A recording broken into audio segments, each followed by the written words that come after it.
Este mes, en 1975, llegamos a este gran país con mi familia.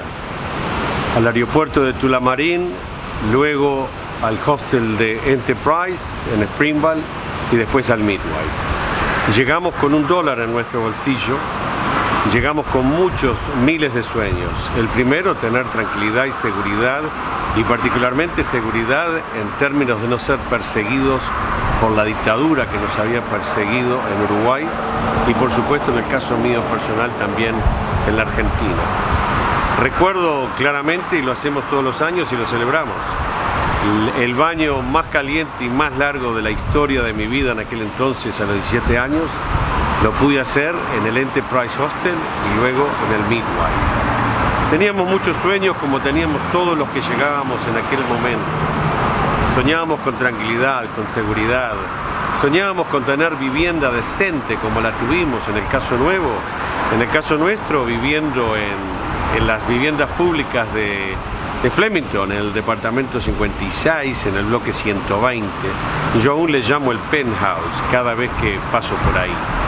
En el caso personal tuve la oportunidad de algo inédito en mi familia, notorio, acceso a poder adquirir educación mediante una beca, financiamiento que había instalado el entonces, el gran hombre, Gough Whitlam, primer ministro de este país. Se llamaba en inglés Tertiary Education Allowance Scheme.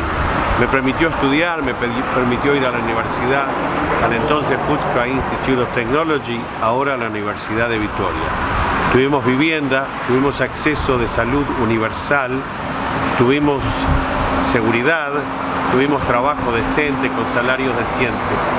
A veces nos preguntamos retóricamente, celebrando cada noviembre desde 1975 con mi familia, con mis padres, recuerdo con cariño a mi madre, ahora fallecida, ¿qué hizo este gran romano por nosotros?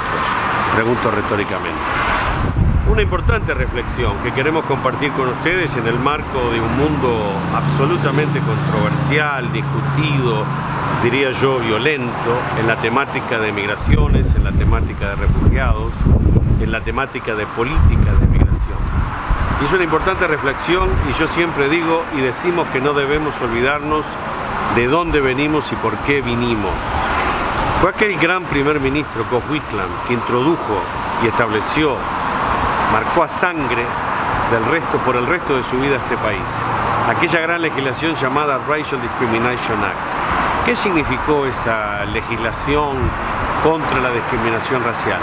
La primera implicancia tan importante, que las leyes de migración por primera vez no podían discriminar por raza, por religión o por credo.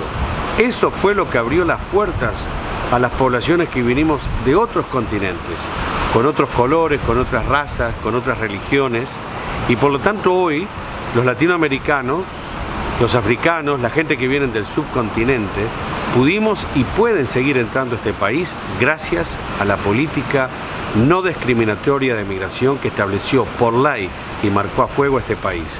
Y por eso yo digo siempre que le debemos todo eso a Gough Whitlam. Por lo tanto, gracias. Y convoco a todas las comunidades y particularmente las nuevas, que quizás no saben o quizás se olvidan, de pensar en aquel gran primer ministro y aquella gran primer ley que marcó a fuego este país y permitió que todos nosotros pudiésemos entrar.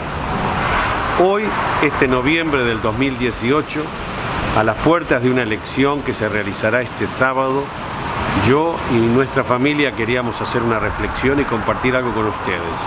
Y compartimos qué cosa, qué decir de Gough Whitlam, ese gran anciano blanco de este gran país. Entonces queríamos compartir y quiero compartir con ustedes esta eulogía, esta reflexión de Noel Peterson, este gran líder de este gran pueblo indígena en este país, con ustedes. Por lo tanto, a Gough Whitlam, a sus políticas, a su administración, por su fraternidad, por su afecto, por su apoyo hacia nuestras comunidades y nuestra familia, le decimos gracias hoy en noviembre del 2018, después de aquel 1974.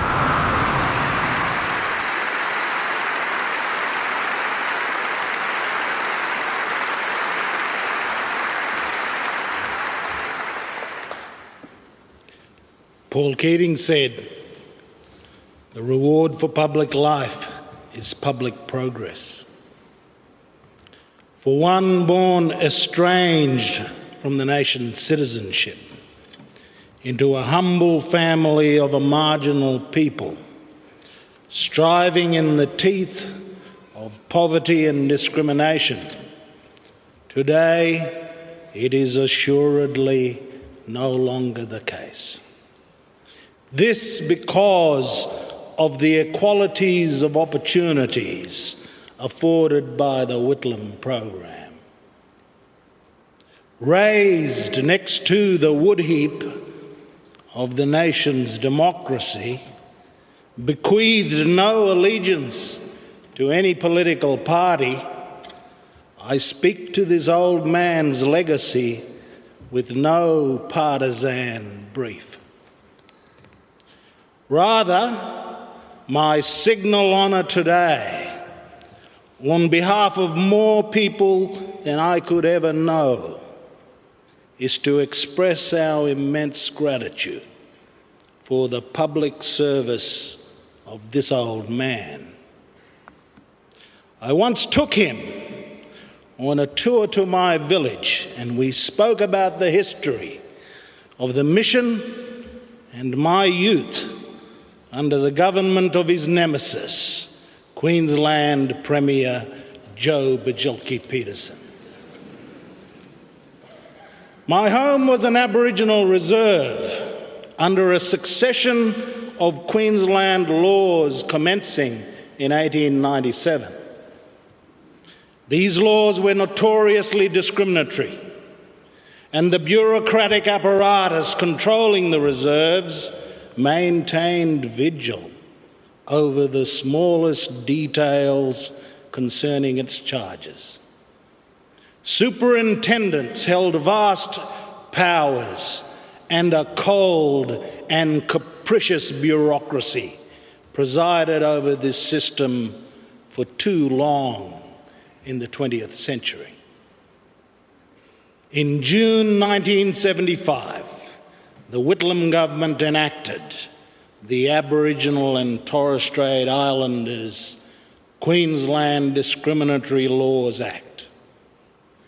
The law put to purpose the power conferred upon the Commonwealth Parliament by the 1967 referendum, finally outlawing the discrimination my father and his father lived under since my grandfather was removed to the mission as a boy, and to which I was subject the first 10 years of my life.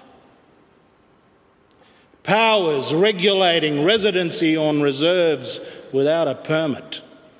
The power of reserve managers to enter private premises without the consent of the householder. Legal representation and appeal from court decisions. The power of reserve managers to arbitrarily direct people to work, and the terms and conditions of employment. We're now required to treat Aboriginal Queenslanders on the same footing as other Australians. We were at last free from those discriminations that humiliated and degraded our people. The companion to this enactment, which would form the architecture of Indigenous human rights akin to the Civil Rights Act 1965 in the United States, was the Racial Discrimination Act. It was in Queensland, under Bjelke-Petersen, that its importance became clear. In 1976, a Wik man from Arakoon on Western Cape York Peninsula, John Kawata, sought to purchase the Archer Bend pastoral lease from its white owner. The Queensland government refused the sale. The High Court's decision in Kawata versus Bjelke-Petersen upheld the Racial Discrimination Act as a valid exercise of the external affairs powers of the Commonwealth. However, in an act of spite, the Queensland government converted the lease into the Archer Bend National Park. Old man Kawata died, a broken man, the winner of a landmark High Court precedent, but the victim of an appalling discrimination. The Racial Discrimination Act was again crucial in 1982 when a group of Murray Islanders led by Eddie Mabo claimed title under the common law to their traditional homelands in the Torres Strait. In 1985, Bajilki Peterson sought to kill the Murray Islanders case by enacting a retrospective extinguishment of any such title. There was no political or media uproar against Bajilki Peterson's law. There was no public condemnation of the state's manoeuvre. There was no redress anywhere in the democratic forums or procedures of the state or the nation. If there were no Racial Discrimination Act, that would have been the end of it. Land rights would have been dead. There would never have been a Mabo case in 1992. There would have been no Native Title Act under Prime Minister Keating in 1993. Without this old man, the land and human rights of our people would never have seen the light of day. There would never have been Mabo, and its importance to the history of Australia would have been lost without the Whitlam program. Only those who have known discrimination truly know its evil. Only those who have never experienced prejudice can discount the importance of the Racial Discrimination Act. This old man was one of those rare people who never suffered discrimination, but understood the importance of protection from its malice.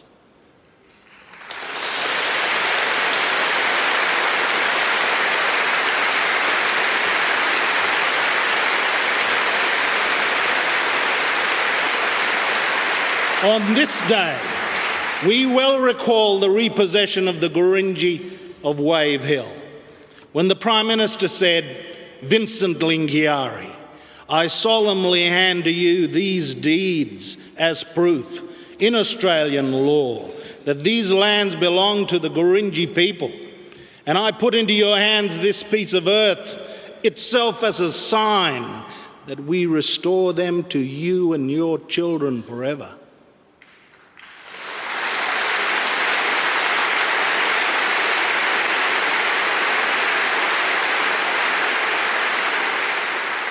It was this old man's initiative with the Woodward Royal Commission that led to Prime Minister Fraser's enactment of the Aboriginal Land Rights Northern Territory Act, legislation that would see more than half of the territory restored to its traditional owners.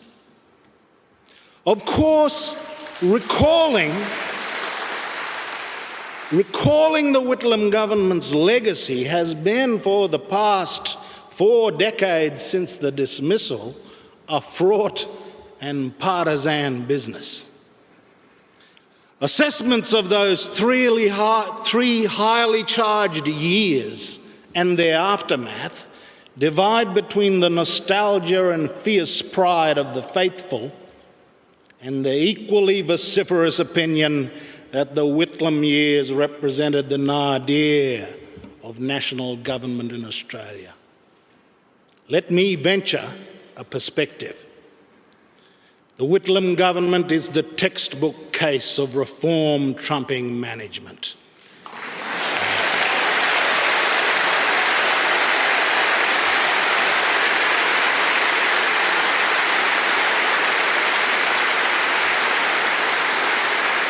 In less than 3 years, an astonishing reform agenda leapt off the policy platform and into legislation and the machinery and programs of government, the country would change forever.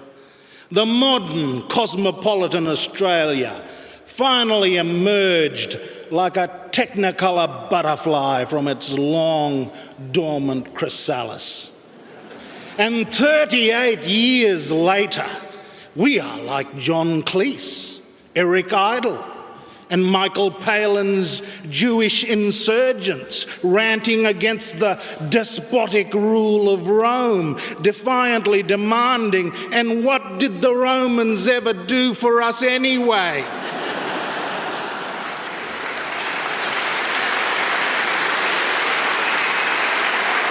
Apart from Medibank and the Trade Practices Act, cutting tariff protections, and no-fault divorce and the Family Law Act, the Australia Council, the Federal Court, the Order of Australia, federal legal aid, the Racial Discrimination Act, needs-based schools funding, the recognition of China, the Racial Discrimination Act, the abolition of conscription, the Law Reform Commission,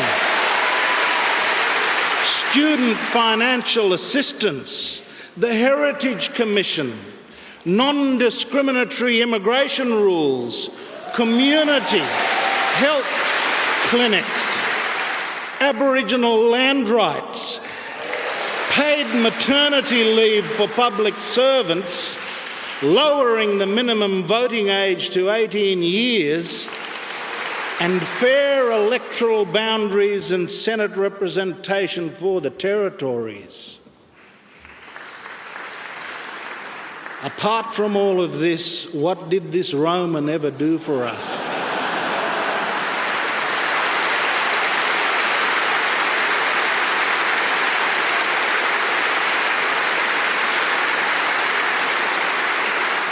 And the Prime Minister, with that classical Roman mien, one who would have been as naturally garbed in a toga as a safari suit, stands imperiously with twinkling eyes and that slight self-mocking smile playing around his mouth, in turn infuriating his enemies and delighting his followers. There is no need for nostalgia and yearning for what might have been. The achievements of this old man are present in the institutions we today take for granted and played no small part in the progress of modern Australia. There is no need to regret 3 years was too short. Was any more time needed? The breadth and depth of the reforms secured in that short and tumultuous period were unprecedented and will likely never again be repeated. The devil-may-care attitude to management as opposed to reform is unlikely to be seen again by governments whose priorities are to retain power rather than reform.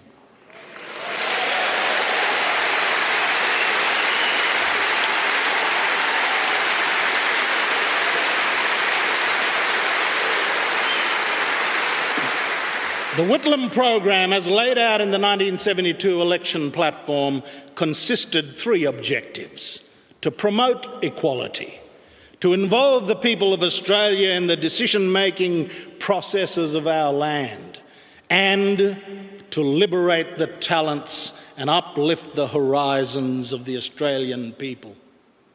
This program is as fresh as it was when first conceived. It scarcely could be better articulated today. Who would not say the vitality of our democracy is a proper mission of government and should not be renewed and invigorated? Who can say that liberating the talents and uplifting the horizons of Australians is not a worthy charter for national leadership? It remains to mention the idea of promoting equality. My chances in this nation were a result of the Whitlam program. My grandparents and parents could never have imagined the doors that opened to me, which were closed to them. I share this consciousness with millions of my fellow Australians whose experiences speak in some way or another to the great power of distributed opportunity.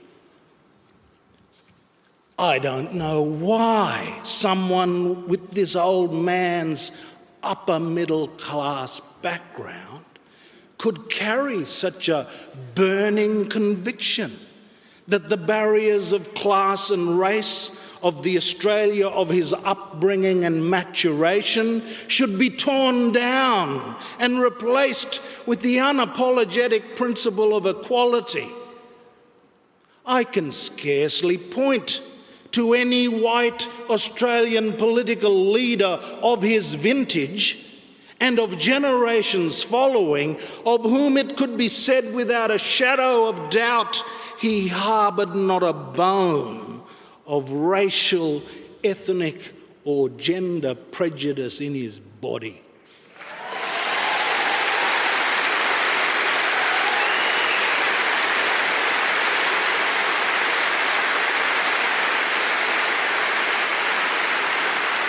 This was more than urbane liberalism, disguising human equivocation and private failings. It was a modernity that was so before its time as to be utterly anachronistic. For people like me who had no chance if left to the means of our families, we could not be more indebted to this old man's foresight and moral vision for universal opportunity. Only those born bereft truly know the power of opportunity. Only those accustomed to its consolations can deprecate a public life dedicated to its furtherance and renewal. This old man never wanted opportunity himself, but he possessed the keenest conviction in its importance. For it behoves the good society, through its government, to ensure everyone has chance and opportunity. This is where the policy convictions of Prime Minister Whitlam were so germane to the uplift of many millions of Australians. We salute this old man for his great love and dedication to his country and to the Australian people.